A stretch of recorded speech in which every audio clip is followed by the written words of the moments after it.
Hello ladies and gentlemen, welcome back to the channel. It is the Grand Swiss round 3.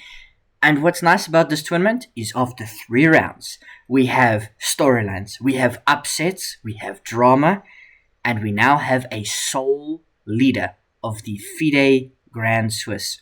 Remember, candidate spots are on the line. Hugely important. So we begin with Boris Gelfand versus Praggnanandhaa Rameshbabu. Boris Gelfand, a legend of chess, opens up with d4. And Pragg, he's in an interesting position as we get a Queen's Gambit decline with this interesting order as Boris Gelfand goes for a Catalan. We get the bishop check and then retreating back to e7, Queen c2, and we get a lot of opening theory. And I'm starting with this game first because it was an interesting Catalan. We got f5, we got short castles by both sides, and the players maneuvered for quite a while. They maneuvered, and Gelfand really gave Praggnanandhaa a lot to think about and a lot of practical difficulties. We can see a rook c1, not the best move. The best move was to go with b4, g5, and I'm kind of speeding through the moves because I want to show you so many games, but also this was a very long game. King h8, and you can see Praggnanandhaa had to commit to a king-side attack. He played f5, g5, the h-pawn will probably be joining us soon, g4, f4, and now h5. It's the only pawn he's got left. He's got to create play, because while you don't have to win every round, you've got to try and play for a victory. b4 now from Boris Gelfand, and we get rook to g8, b takes a5, so he's now up a pawn. He was up a pawn temporarily, bishop takes a5, rook to b3, and, queen to h7. And, this is what Pragg wants. Open everything up, get his knight in to one of these good squares. You can see the structure is very locked. He is now allowing himself this weakness. Gelfand does have this weakness, and the structure's just locked. Let's not click knights. The structure's locked. So this is his one remaining pawn break. He does have this pawn break, but that doesn't really achieve anything. He's going for a kingside attack because he's targeting the king. Queen b1, we're just, threatening the pawn. a7 defends it. You could pay me a lot of money not to play that move. Rook eb2, rook g7. So we're defending it as best as we can. And now knight to c1. Knight to c1's an interesting idea. Because you would imagine you would try to get to target that pawn, but you're probably rerouting your knights because this knight can't come back. So you're trying to reroute this knight to a more useful square where it can penetrate in the future. h4, knight e2. There it is. The rerouting of the knight. King to g8 now. Coming back. You may want to use the h file. G takes h4. That takes guts. As we get queen takes h4, but now knight to g3. Plugging the hole. The whole idea of the rerouting of the knight. Now we get knight to h5. And now knight f1. The knight continues to maneuver, and there's no visible way to break through. So we get queen to e7, and now he's going to go for this. This is what Praggnanandhaa is going to go for. The engine, the whole time is 0, 0, 0. Knight to g3, queen to h4, and here they threaten us with repetition. As we get knight to g3. Now Praggnanandhaa wants a draw. He will play queen to h4. Pragg continues the game. He plays rook to a7. Now we get knight takes h5, bishop takes h5. Bishop to f1. Bishop to e8. Rook g2. Now, maybe we can switch everything up. We've been focused on the king side, on the queen side rather, as white. Maybe now we can start bringing the forces this way and open the file back to attack black. So king f8, now we start to evacuate the king. Rook to g3, queen to h4.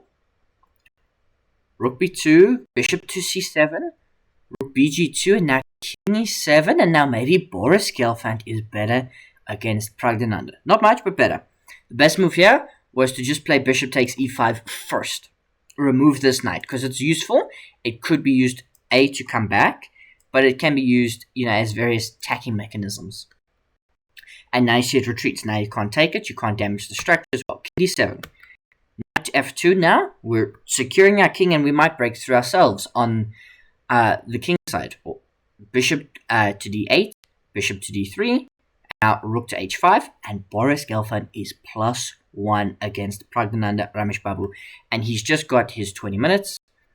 He's 10 minutes up as he plays h3, g takes h3, rook takes h3, the queen moves out the way. We get a bishop to e2, and we do this rook trade, and now we plant the knight on g5. Bishop to h5 allows a bishop trade, which we get, and now the pieces seem to be liquefying. And you might say, wait, hang on, I thought he was better. Slightly misplayed it, he went for this plan with h3 was a bit premature. The best move in this position was to be patient and to play something like bishop to e2, setting up a threat of a discovery on the rook, and this really helps and puts more impact into h3. So just going back to that, g takes h3, this simplification was a bit too fast, and you kind of lose your advantage as you get this trade. And now it is 0-0-0s once again. Rook h2, queen g4 check, and we get this potential repetition, or not, f2. Now Boris Gelfand is the one keeping the game playing, because he thinks he might be able to play for something here. So we remove the knight, and black, very importantly here, does take this pawn. You might ask why, because rook h7 is a killer. Rook h7 is a killer because you've got to play something like, let's say, king e8, and you're losing this pawn. Not right away, because you'll probably play a4 first, but that pawn is weakness. And let's say you play now e5, you've got queen h1 coming in, and your king is too weak. You've given up this useful file, you've got no useful checks. So e5, only move that holds. E5 here, only move that holds, you can't take the pawn. Now we get rook to g2, queen h4 check, the king goes back to g1, and queen to h3. Still holding everything, queen e1. Rook a3, and here there are 4 holding moves. So Boris Gelfand should be able to hold this. In this position, he can play g6, pushing his passed pawn. He can play queen d2. He can play d takes e5, and he can play rook h2. All of these hold the game. Instead, he plays rook to d3, which blunders for one move only, and that is queen to h4, which Praggnanandhaa finds, and he is now completely winning against Boris Gelfand. Why? Because let's say you play queen f2, which is what's played, f4, rook g2, and now queen to f2. It doesn't matter what you take with. Let's say you take with the king. Now you get f takes e3 check. King f1 would have been better, but he plays king f3. And now we have e2 check. You can take the pawn, but then you get skewered, so we drop back. And now e takes rook e3 is very fancy, because if you take the rook, I promote, so there's nothing you can do. And if you drop back, e takes d4, and there's just too many passed pawns. So Praggnanandhaa scores, and he defeats Boris Gelfand. We have to now check in with another player who scored and is now up to 2.5 with Praggnanandhaa. One of these two gentlemen, Arjun Erigaisi or Anton Demchenko, both of whom entered the day 1.5. We got a Petrov defense, a mainline Petrov defense, no funny gambits, rook e1, and you're thinking, how on earth are you going to get a result? I watched your Petrov video, and it was, oh my word, this is not what you showed me in that video. It's still a good video, but no, I did not show any of this fancy stuff. I never showed you any lines with g3. So these guys playing, I don't want to say slightly off-beaten stuff, but it's a very interesting structure. White's not even committed the c-pawn yet. We've rerouted both knights. We've played g3. It's a very interesting setup from Arjun Erigaisi that he takes, but he obviously knows what he's doing. He's still got 1 hour 36 minutes on the clock. h4. Now we can see what he's doing. He's just going to attack the king. Rook e8, king g2, queen f6, and now b3. And now queen g6, offering a queen trade, and we trade queens. And we're going to play this endgame. I honestly don't know how you win this unless you've got a plan. Because this is a very interesting structure. So black does have the compromise. They've got these double pawns. But quite honestly, that could mean nothing. You've got to play so accurately. There's one file to fight for, and everything is on it. You've got 4 pieces fighting for it, or sitting on it. The rooks will be fighting for the file. So c4 is the pawn break that Arjun finds. Now we get rook a d8, preparing for the opening of the d file at c5. Closing the door shut, forcing the bishop back. And what this game is going to come down to most likely is this bishop for knight. The game is very close. There's still like all the pawns on the board. We've traded one set of pawns. There's 7 on the board, so it's very closed. So the knights are favored. So you're trying to get your knights in better positions to maneuver. The bishop doesn't have many diagonals to fight for, but as we trade pawns, that is going to become significantly easier, as now the players begin to shift to the queen side. We get king f8, bringing the king closer to the battle. Knight ce1 is just a rerouting of the knight to the more useful d3 square. King to f7, king to f1, as we now bring the rook to temporarily pin the knight, and now get this nice move, rook e3, potentially preparing to double along the b file or the e file. And we double along the e file. A takes b4, a takes b4, and now knight f8. And we're trading on our terms. We bring our knight forward. We don't just snap take.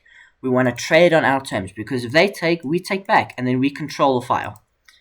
So rook takes e3, rook takes e3, rook a8. Now, black has got an open file of their own. They're fighting on the a file, which might actually be the better file. I know the engine is like 0.5 for black, 0.5 for white. It's plus 0.5. But like the e file, the king's patrolling all your infiltration squares. The knight's going to sit there, and the bishop, it's controlling some squares. So the a file might be the better thing, but there's nothing to help the rook. That's the problem, because you've got this bishop, and it's got nothing to fight for. If you can get this knight in the game somehow in a better capacity, you're going to be better off. That plan might be something as stupid as like knight to h7 and preparing g5. Might be. That's probably a terrible plan, but something like that. King e2, rook a2 check, and now the king drops back to e1, and now bishop b8 is a mistake from Demchenko. Here, he's got one and only one holding move, and that is to play rook a4, to keep pressure on this pawn, and to keep the knight paralyzed for the moment. Black is, as I mentioned, struggling with their piece activity, so you've got to try and keep the white pieces at bay. If white just gets free hands to target your stuff, it's not going to go well for you. So bishop 8 is the wrong plan. Then we get king 1. Now the bishop comes out to e5, so you've wasted a move with it. For when it come out, now we get the trade, and white wins a pawn for a moment, and now we're going to see the liquefaction. But black has got these 2 liabilities, so it is about how white is going to press forward, and there it is, b5. We trade, we take d5 with check, king c7, and rook d6. It's a blunder because it gives away a lot of the advantage if and only if black plays b4, which they do play. Demchenko is back in the game. And rook a6, and he's definitely back in the game. He's playing b3. Knight takes b3, but now rook f3. It's a fork. You defend the knight, you lose the pawn. Material's equal. The problem, as I've mentioned, is this black knight and these doubled pawns. The white pawns are also split, but you've got one outside pass pawn and one not quite outside, but past enough, although the king's kind of blockading it. So it's not completely lost. It's a drawn position. Knight to d4, rook g4, king comes up. King b7, now we play rook a4, setting up potential discoveries.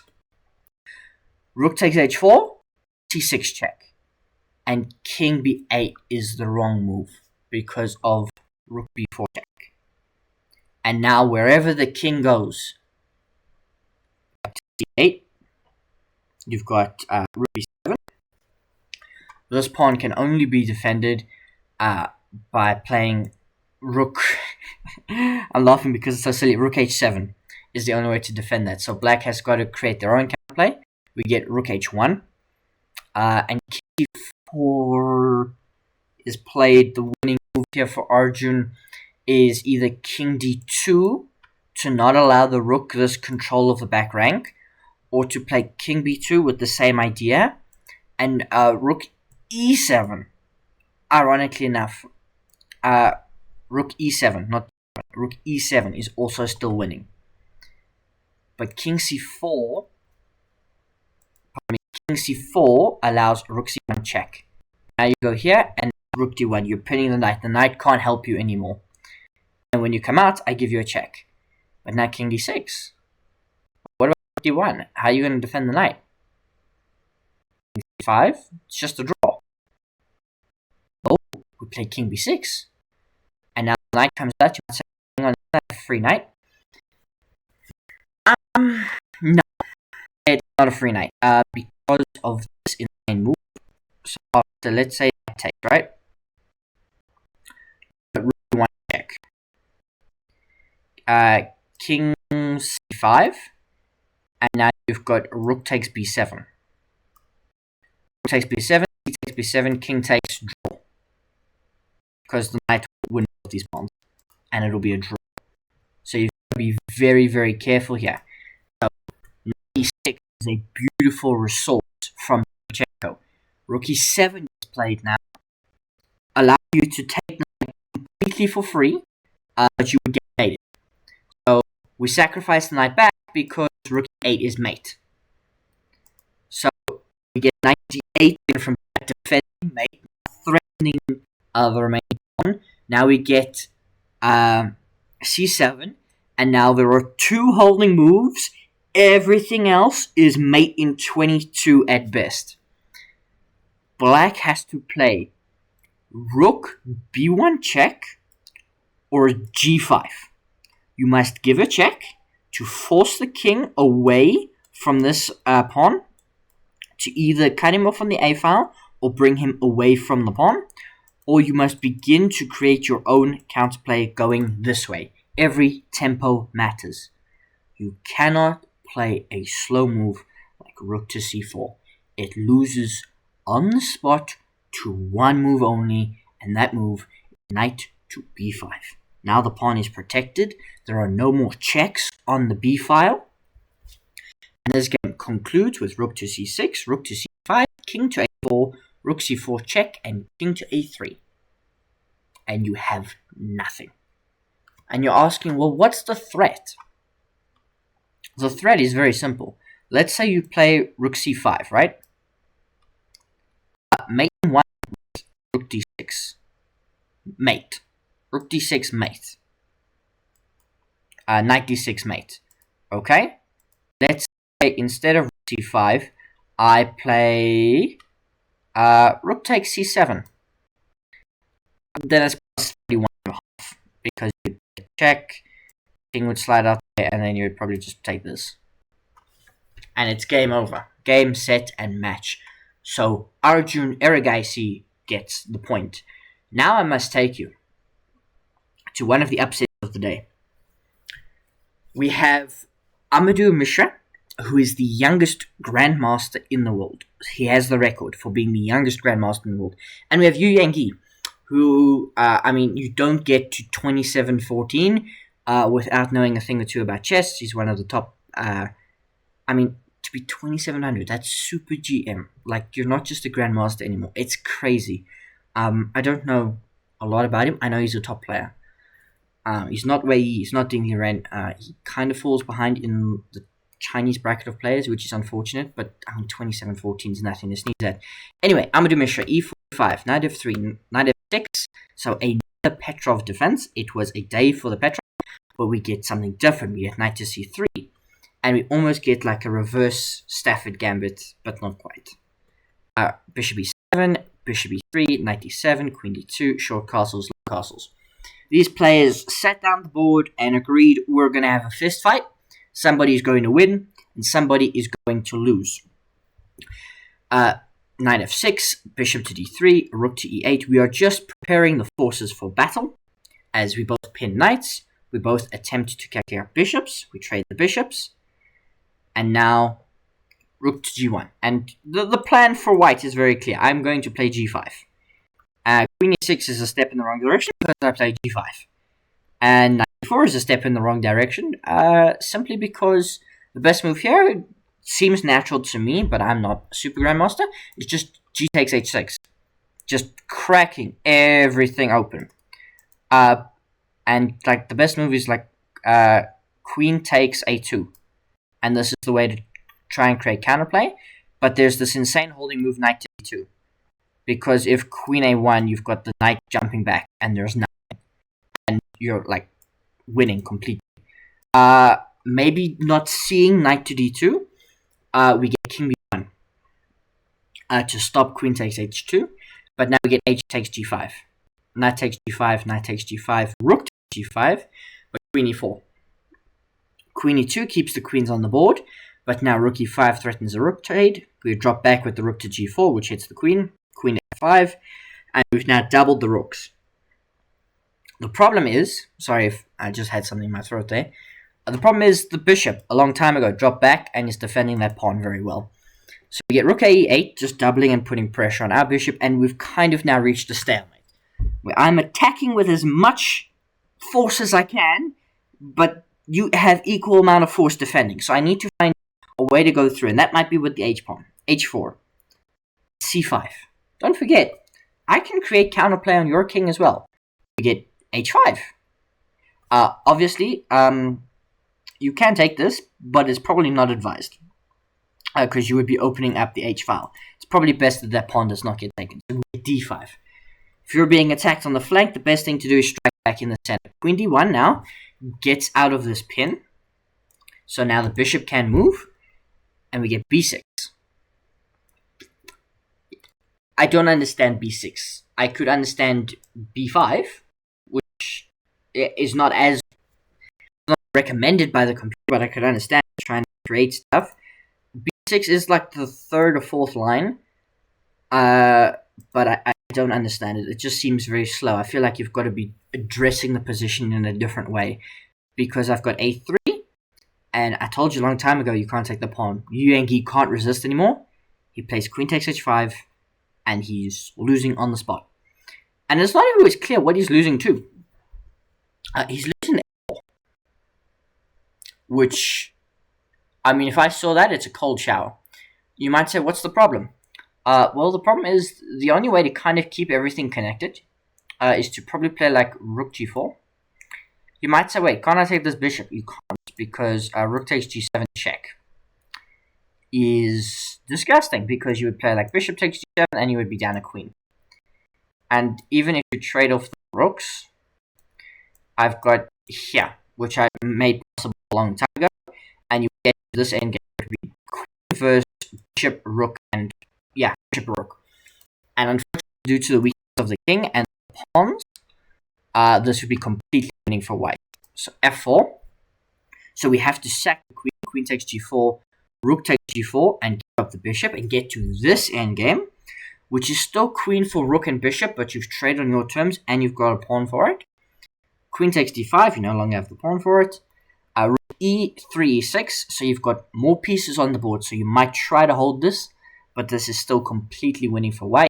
f5, it's about now technique and converting a winning position, one of the hardest things to do.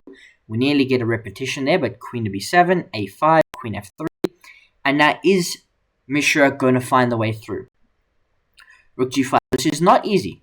These imbalanced games are not easy. Check, and you've got to be careful about your own king and not creating too many weaknesses. You want to keep black defending, and you want to try and create as many threats as possible. So the main threats are taking this, and winning a piece through a fork on the king.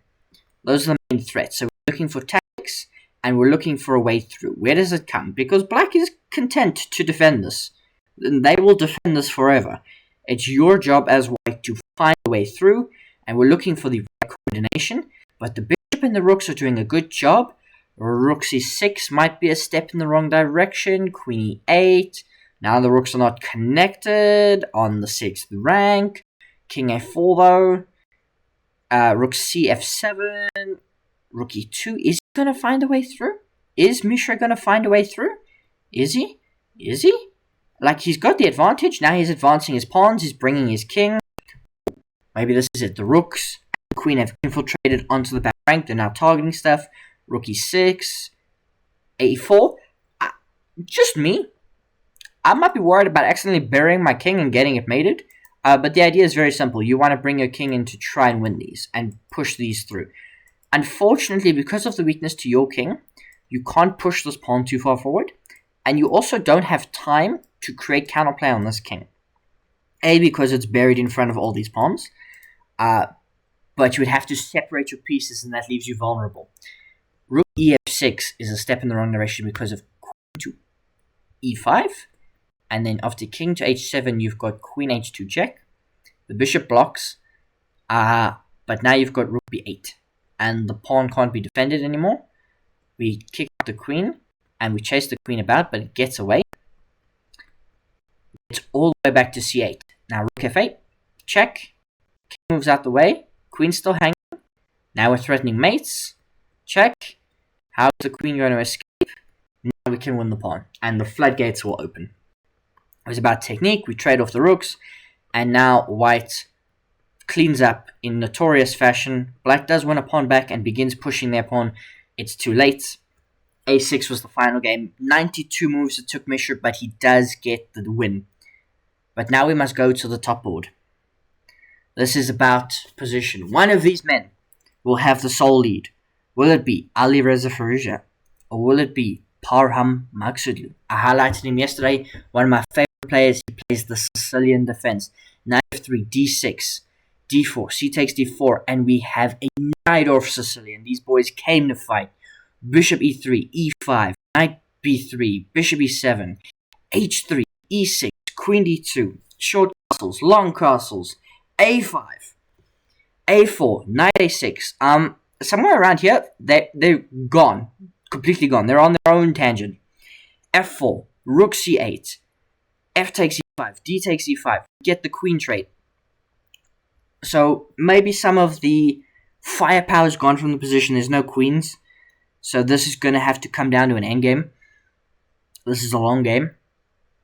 Or is it? Rook takes d8. Bishop takes d8. We snap off the knight to damage the structure. Is that all Alireza needs? A damaged structure. Weaknesses that he can exploit. He puts his rook on the open d file. He's now moved his pieces forward. He hangs the pawn, he wins the pawn. Now it's about which pawns do we trade. Look at Alireza's pieces.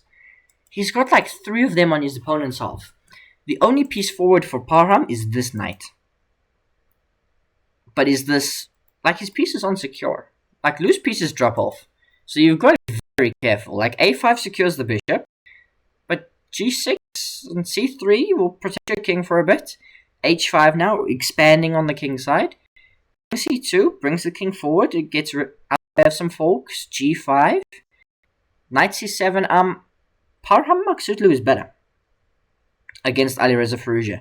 He plays bishop to f5, gets out the way of the knight, sets up a discovery, king b3 now. Now rook b8.